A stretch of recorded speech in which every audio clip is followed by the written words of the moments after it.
Hi, everyone. Welcome, dear fellow human beings. Thanks for being here today. Today, I am looking at taking time out. Time out is so critical, it's so crucial. When I was studying with Thich Nhat Hanh, I remember he told us that at Plum Village is in France, for those of you who do not know, it's his monastery in France, that he had all the monks take off one day, every week. They must take a day off. And he called it a lazy day. I don't like the term lazy, but I just like to have time, but I prefer time out. So whatever you prefer, a lazy day, a time out, I think we need to take time out. And I don't just mean time off from work. I mean time out from being ourselves. We do nothing for that day, literally do nothing. What is it like to do nothing? We need to find out what it's like to do nothing. Take time away from your children, take time away from your spouse, take time away from your parents, take time away from you, which means no television, no technical anything, no technology, no food. So for some of you, that might mean no water as well. Fasting, a day of fasting.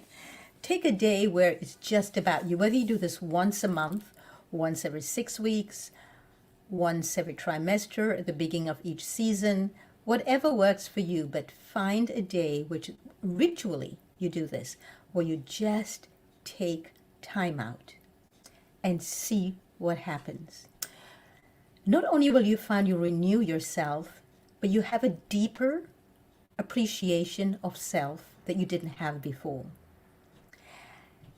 And on this time out, what if you took time out from speaking, from talking? To me, that's the most important time out.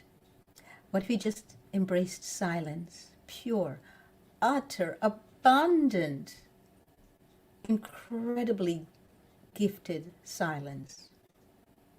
You just didn't speak for a whole day. You're totally on time out. I would love to hear your experiences when you do so. Please write them below. So I used to do 2 silent retreats a year. One was in Canada, outside of Montreal in Quebec, by a lake. It's a yoga retreat center there.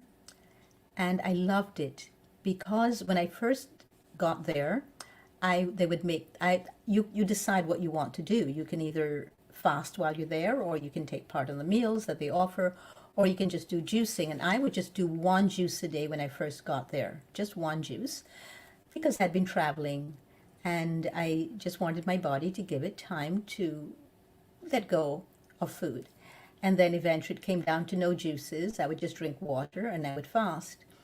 However, I did maintain silence, and I loved it because they allowed me to not speak to them when I came to pick up the juice. And what they would do is, for those of us who were observing silence, they would actually put the bottle of juice in the refrigerator in the morning with our name on it.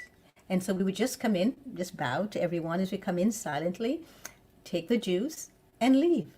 Some people stayed in there to drink their juice.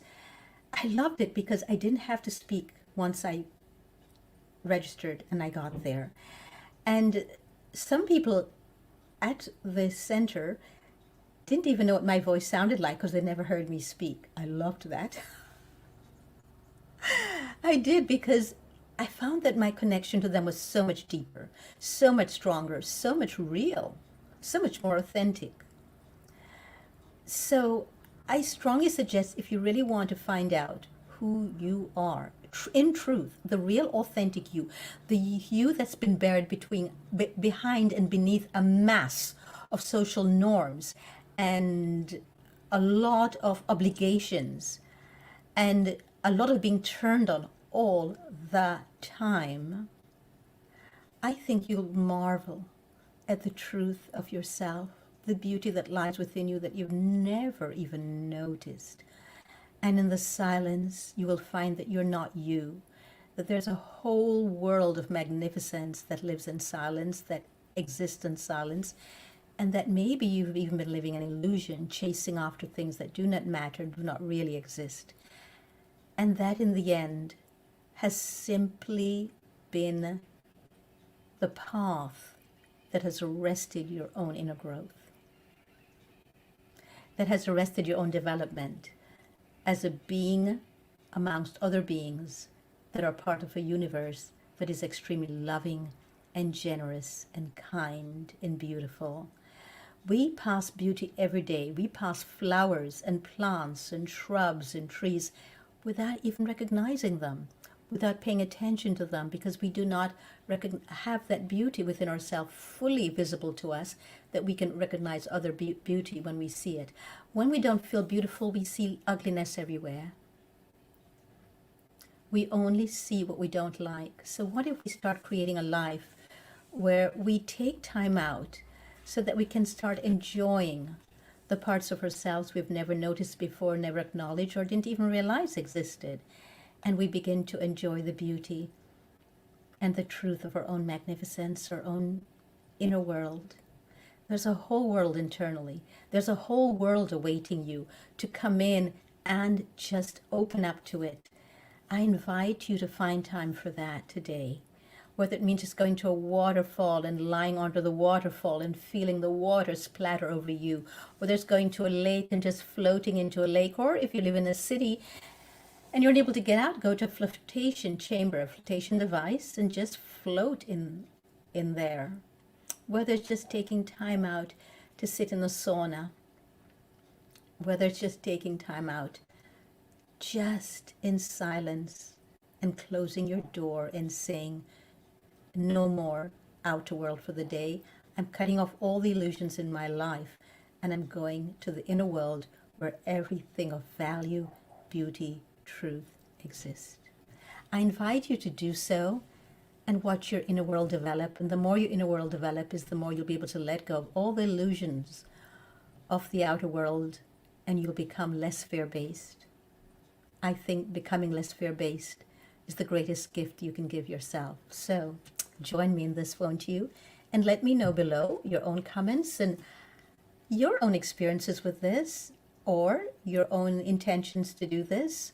And subscribe and click the notification button here for more of these elegantly raw tidbits. So until next time, be well, be mindful, and learn to embrace the utter beauty of silence.